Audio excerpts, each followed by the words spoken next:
नमस्कार दोस्तों, हमारी ये कहानी आप सभी को पसंद आए तो लाइक शेयर और कमेंट जरूर करें। तो चलिए शुरू करते हैं आज की कहानी। अकल की दुकान।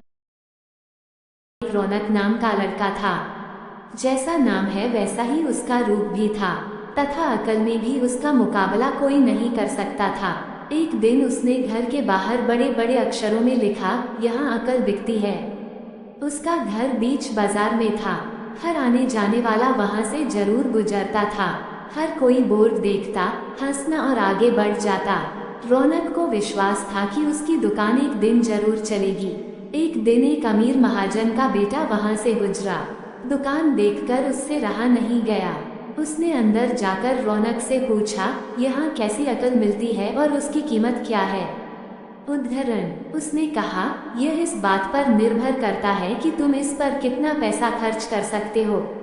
गंपू ने जेब से 1 रुपया निकालकर पूछा, इस रुपए के बदले कौन सी अकल मिलेगी और कितनी? भाई, 1 रुपए की अकल से तुम 1 लाख रुपया बचा सकते हो। गंपू ने 1 रुपया दे दिया। बदले में रौनक ने एक कागज पर लिख कर दिया, जहाँ 2 आदमी लड़ झगड़ रहे हों वहाँ खड़े रहना बेवकूफ़ी है। गंपू घर पहुंचा और उसने अपने पिता को कागज दिखाया। कंजूस पिता ने कागज पढ़ा तो वह गुस्से से आग बबूला हो गया। गंपू को कोसते हुए वह पहुंचा अकल की दुकान। कागज की पर्ची रौनक के सामने फेंकते हुए चिल्लाया, वो रुपया लौटा दो जो मेरे बेटे ने तुम्हें दिया था।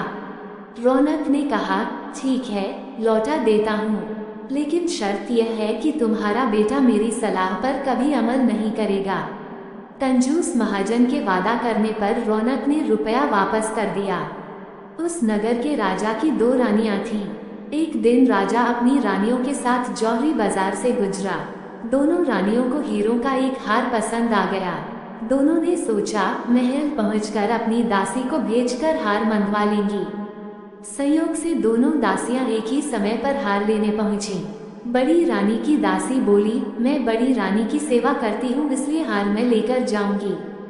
दूसरी बोली, पर राजा तो छोटी रानी को ज्यादा प्यार करते हैं, इसलिए हार पर मेरा हक है। गंपू उसी दुकान के पास खड़ा था। उसने दासियों को लड़ते हुए देखा। दोनों दासियों ने कहा, वे अपनी रानियों से शिकायत करेगी। जब बिना फैसले के वे दोनों जा रही थी तब उन्होंने गंपू को देखा। वे बोली, यहाँ जो कुछ हुआ तुम उसके गवाह रहना। दासियों ने रानी से और रानियों ने राजा से शिकायत की। राजा ने दासियों की खबर ली। दासियों ने कहा, गंपू से पूछ लो, वह वहीं पर मौजूद था। राजा ने कहा, बुलाओ गंपू को गवाही के लिए, कल ही झगड़े का निपटारा होगा। इधर गंपू हैरान, पिता परेशान।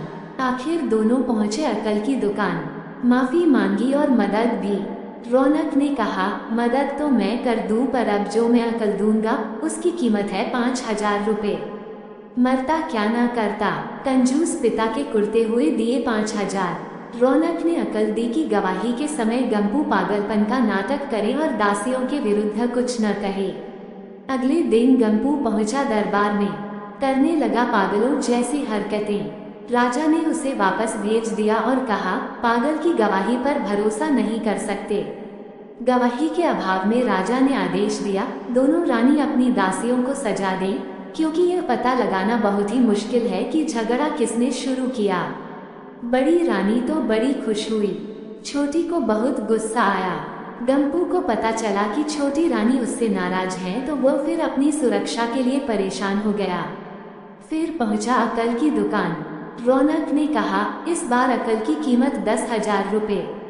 पैसे लेकर रौनक बोला, एक ही रास्ता है, तुम वो हार खरीदकर छोटी रानी को उपहार में दे दो। गंपू सख्ते में आ गया।